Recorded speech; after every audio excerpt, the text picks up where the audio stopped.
Los mundos interiores orbitan entre nosotros y nuestra estrella, ocultos por el resplandor del Sol y a menudo solo visibles al amanecer o al atardecer. Son Venus, la primera y más brillante estrella en el cielo nocturno, y Mercurio, que pasa ante el disco solar. Constituyen la mitad de los planetas rocosos del sistema solar, pero sabemos muy poco sobre ellos. A medida que vamos consiguiendo mejores imágenes de nuestros compañeros, surgen más preguntas que respuestas.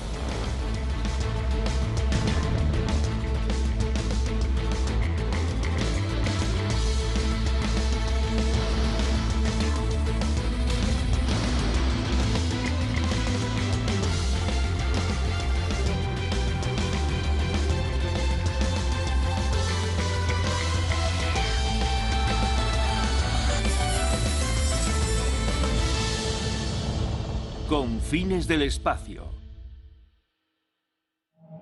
Los mundos interiores. Esto es Mercurio, el planeta interior más cercano a nuestro Sol. Los días en Mercurio son más largos que sus años.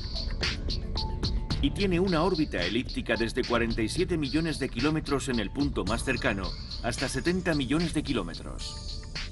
Mercurio es difícil de observar desde la Tierra debido a la luz del Sol y constituye un enigma de la evolución del sistema solar. Mercurio es un planeta extraño. El resto de los planetas rocosos tienen una relación parecida entre su tamaño y su densidad. Mercurio no sigue esa regla y es mucho más denso de lo que se esperaría por su tamaño.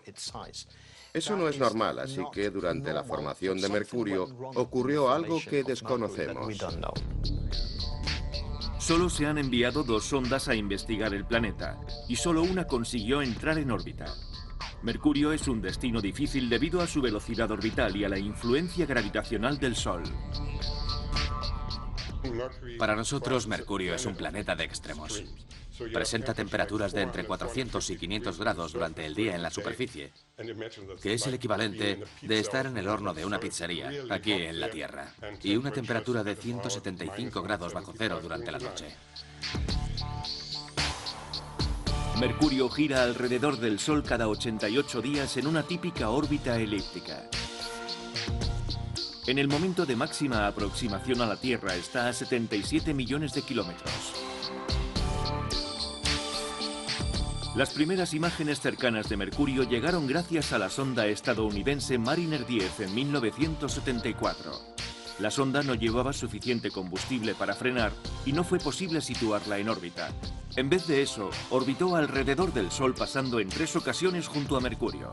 Estas aproximaciones produjeron 2 observaciones interesantes. La primera es que Mercurio tiene un campo magnético similar al de la Tierra. Esto resulta inusual debido a la rotación extremadamente lenta del planeta.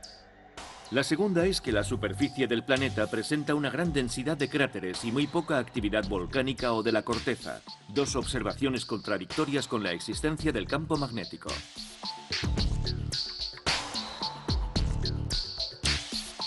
La segunda y más reciente sonda es la Messenger, lanzada en 2004.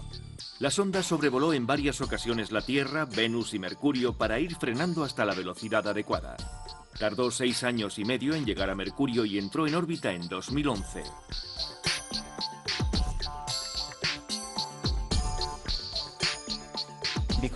Debido a la corta distancia que separa al planeta de nuestra estrella central, la temperatura es muy elevada.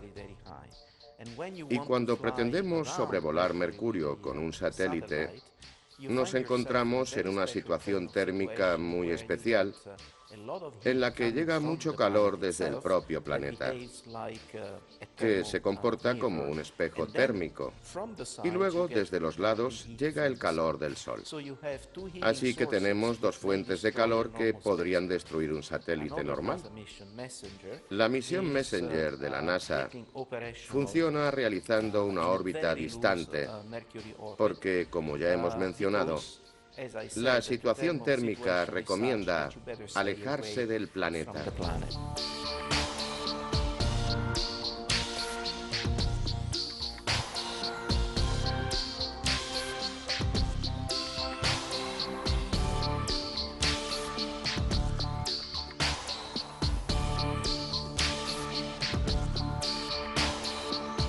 En un año la Messenger completó su misión principal, realizar un mapa de todo el globo con unas 100.000 imágenes. Como la sonda disponía aún de una reserva de combustible, la duración de la misión fue ampliada.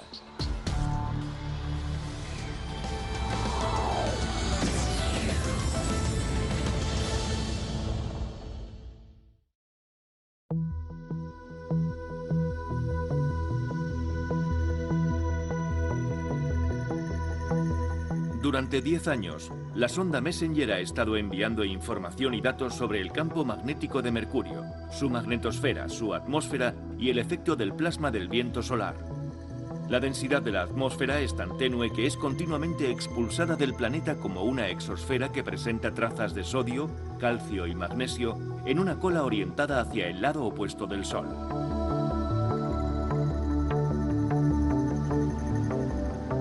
Las imágenes espectrográficas del material de la superficie provocan más preguntas sobre la elevada densidad metálica del planeta.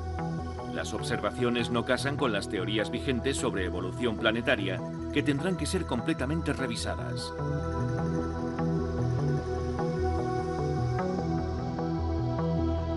Otro detalle interesante se encuentra en las regiones de los polos norte y sur, donde la Messenger ha detectado la presencia de agua helada en el interior de cráteres en perpetua sombra, al igual que en nuestra Luna.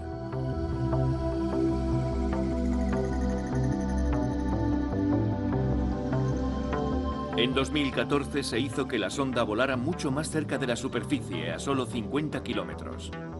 Desde ahí captó imágenes de mucha mayor resolución en busca de más detalles sobre la historia geológica del planeta.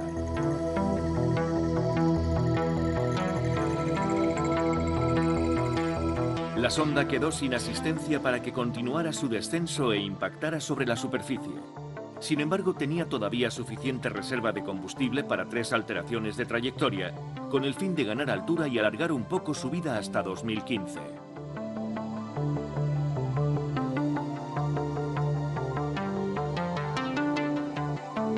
En la actualidad, la Agencia Espacial Europea y la agencia japonesa JAXA desarrollan una tercera misión a Mercurio. La misión lleva el nombre de Bepi Colombo, por el matemático italiano Giuseppe Bepi Colombo, quien desarrolló la maniobra de asistencia gravitatoria para la NASA con la sonda Mariner 10. La misión consta de 2 sondas orbitales, el Mercury Planetary Orbiter de la Agencia Espacial Europea y el Mercury Magnetospheric Orbiter de Japón. Lo que quieren los científicos es intentar entender la naturaleza del planeta y qué material tiene en la superficie. Nos gustaría medir la temperatura y nos gustaría ver la interacción con el viento solar. Además, nos gustaría entender por qué Mercurio tiene un campo magnético, que es como el producido por la dinamo terrestre. La sonda MMO japonesa se centrará en el entorno del campo magnético del planeta, mientras que la sonda europea se dedicará al estudio de la superficie. Al igual que las 2 sondas anteriores, la sonda Bepi Colombo usará a la Tierra y Venus para frenar su velocidad y acercarse más a la órbita de Mercurio. Esta trayectoria llevará 7 años aproximadamente. Será propulsada por energía eléctrica a partir de la energía solar y utilizará un motor convencional para desacelerar en el momento final de la inserción en órbita.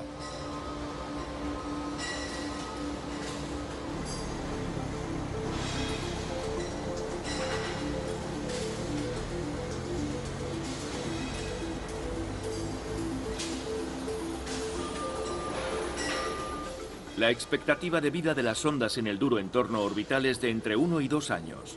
Los 2 satélites están equipados con instrumentos avanzados, incluyendo un altímetro láser y un magnetómetro, espectrómetros de infrarrojo y ultravioleta, captación de imágenes de rayos X y cámaras estereoscópicas de alta resolución.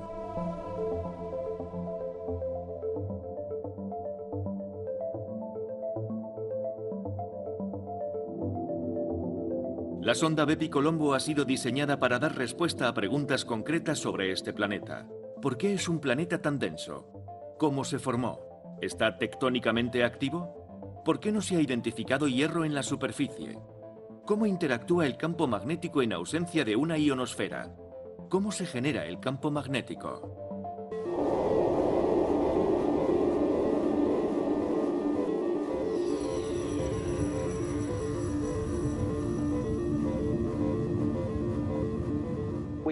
Tenemos una teoría para entender cómo se forman los sistemas planetarios.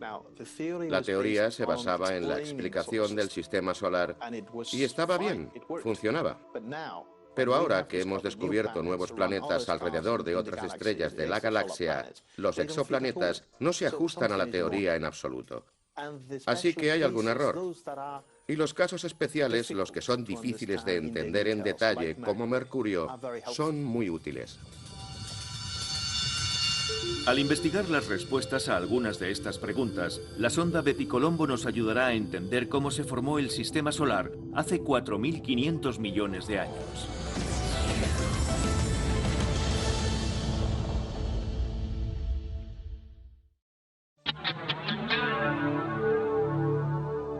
Es la primera estrella que se ve por la noche y la más brillante. Es nuestro planeta hermano en algunos aspectos y el vecino planetario más cercano tanto en distancia como en tamaño.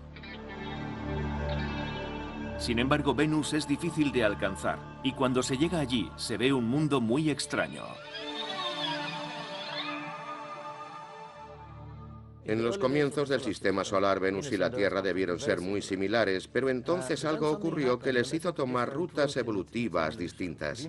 Venus es el único planeta del sistema solar que necesita más tiempo para girar sobre su propio eje del que necesita para girar alrededor del Sol. Debió producirse un cataclismo importante en la juventud del planeta cuando colisionó con otro objeto grande, lo que provocó que su rotación se detuviera. El problema es que sin la protección de la rotación, el planeta perdió agua, así que está completamente seco, lo que al final provocó este efecto invernadero desbocado que ha aumentado la temperatura hasta el nivel que vemos hoy. Una de las diferencias principales entre Venus y la Tierra es simplemente que Venus carece de campo magnético, así que la forma en que interactúa con el Sol es completamente diferente. Si queremos entender cómo Venus llegó a ser así o por qué Venus no tiene océanos, necesitamos entender la interacción entre el Sol y el propio planeta. La Unión Soviética y Estados Unidos enviaron sondas con cierto éxito. 3 sondas Mariner sobrevolaron el planeta en cortos intervalos, y las sondas soviéticas Venera penetraron en la atmósfera y llegaron a aterrizar, sobreviviendo durante algunos minutos. Consiguieron enviar a la Tierra unas imágenes asombrosas de su paisaje.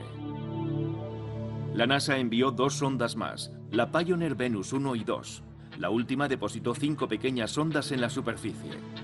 Los soviéticos continuaron con su programa de sondas Venera, consiguiendo aterrizar 4 veces y mantener otras sondas en órbita. Otras 2 misiones Vega rusas depositaron sondas atmosféricas mientras orbitaban rumbo al cometa Halley.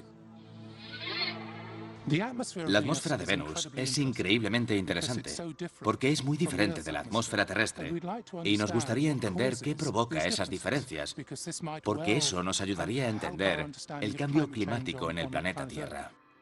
Es una atmósfera muy densa, con un 97% de dióxido de carbono y un efecto invernadero muy intenso.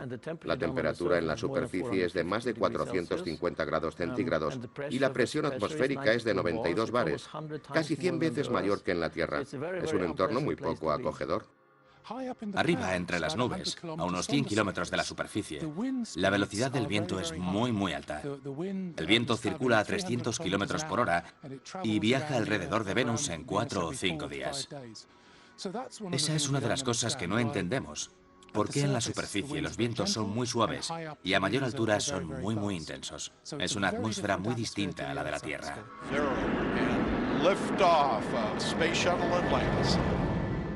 En 1989, la sonda Magallanes de la NASA fue lanzada desde la lanzadera espacial Atlantis en ruta hacia Venus, en una misión de 5 años para realizar un mapa completo con radar de su superficie.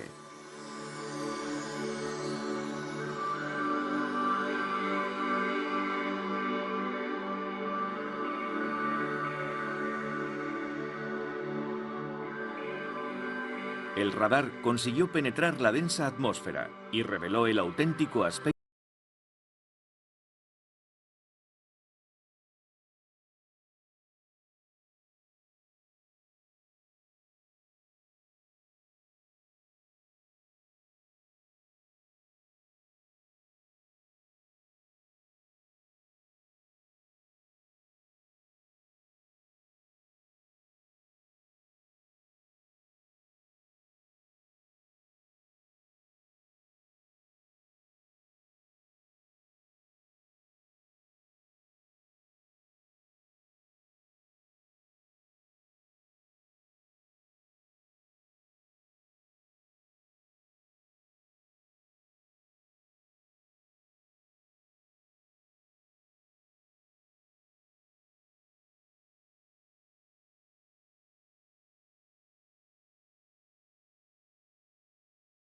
venusiana para entrar en órbita.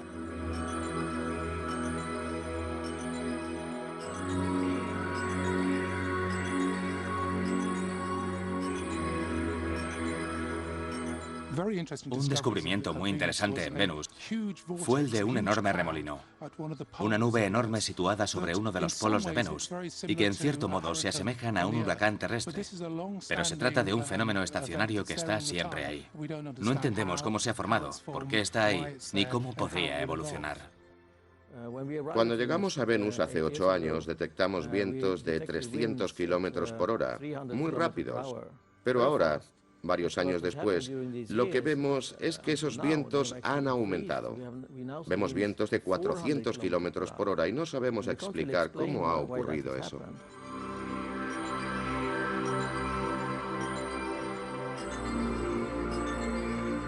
La ausencia de campo magnético en el planeta provoca más preguntas. Venus no tiene campo magnético, así que es básicamente una roca grande con su atmósfera, o más bien ionosfera, viajando por el espacio. El viento supersónico solar y el campo magnético interplanetario chocan contra Venus, pero no pueden penetrar en la ionosfera, así que las líneas de campo interplanetario se apilan ante Venus como coches en una carretera. El impacto del viento solar expulsa la atmósfera y forma una larga cola, como la de un cometa, que se extiende por el espacio. La sonda orbital Pioneer Venus fue la primera en explorar extensamente el lado nocturno, donde la atmósfera está escapando, y descubrió este fenómeno realmente misterioso que todavía no ha sido explicado realmente.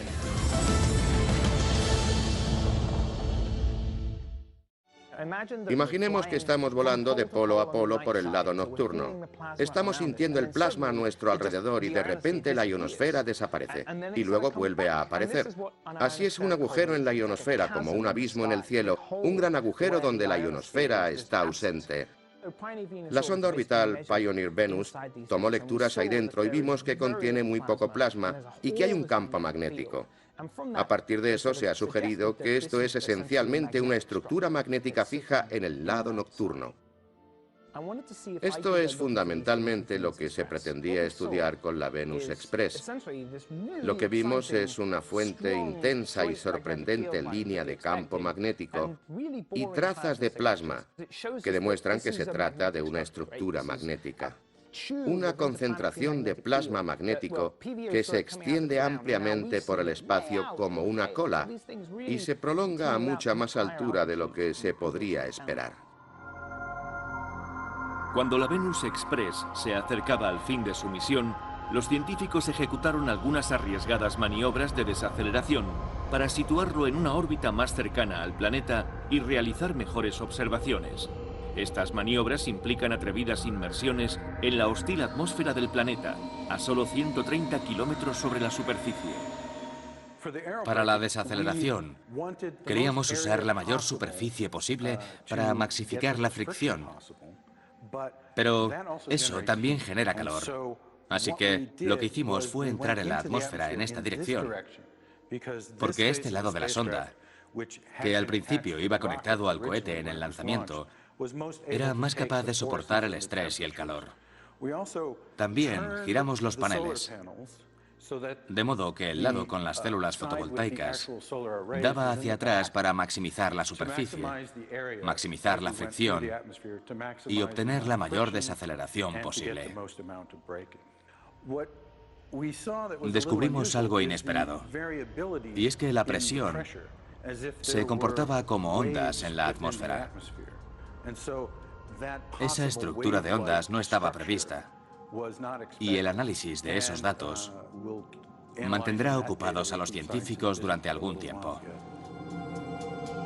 La Venus Express llevaba un conjunto de 7 instrumentos, incluido magnetómetro, espectrómetro y varias cámaras, para estudiar los vientos atmosféricos y el entorno circundante del espacio. Después de los 2 años planificados de misión, la sonda estuvo activa 7 años más y solo recientemente fue dirigida a sumergirse en la atmósfera del planeta.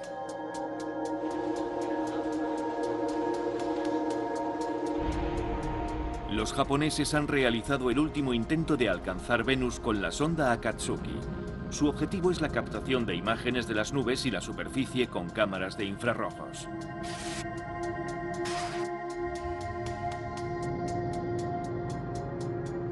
También está centrada en la meteorología venusiana y busca confirmar la presencia de rayos y cualquier actividad volcánica actual. La sonda no consiguió entrar en órbita en el primer intento, y la JAXA confía en tener éxito dentro de poco cuando la órbita heliocéntrica de la sonda la devuelva a Venus.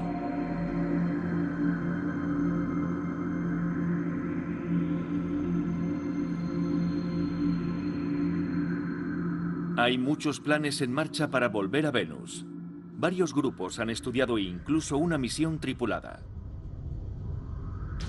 Uno de dichos estudios, realizado por la NASA, propuso el concepto de operaciones en Venus a gran altitud o HAVO. Se basaría en 2 naves en órbita en Venus. La primera no tripulada para la fase de descenso por la atmósfera y la segunda con la tripulación. Las naves se anclarían. La tripulación pasaría a la fase de descenso y procederían a abandonar la órbita. Una vez en la alta atmósfera se abriría el paracaídas para frenar el descenso, permitiendo desplegar un dirigible que se inflaría para transportar a la tripulación a gran altitud.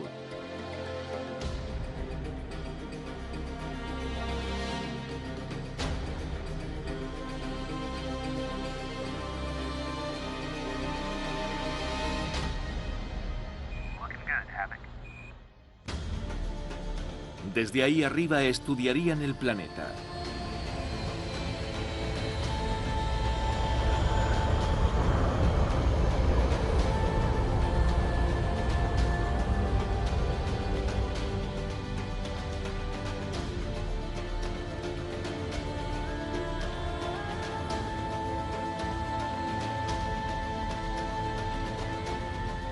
El viaje de regreso para la tripulación comenzaría con un lanzamiento a gran altura para regresar a órbita.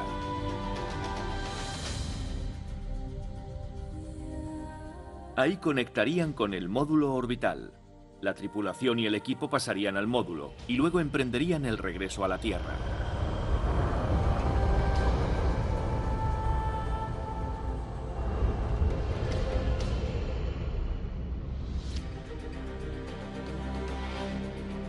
Finalmente, podrían reunirse con una cápsula Orión para el regreso a la Tierra.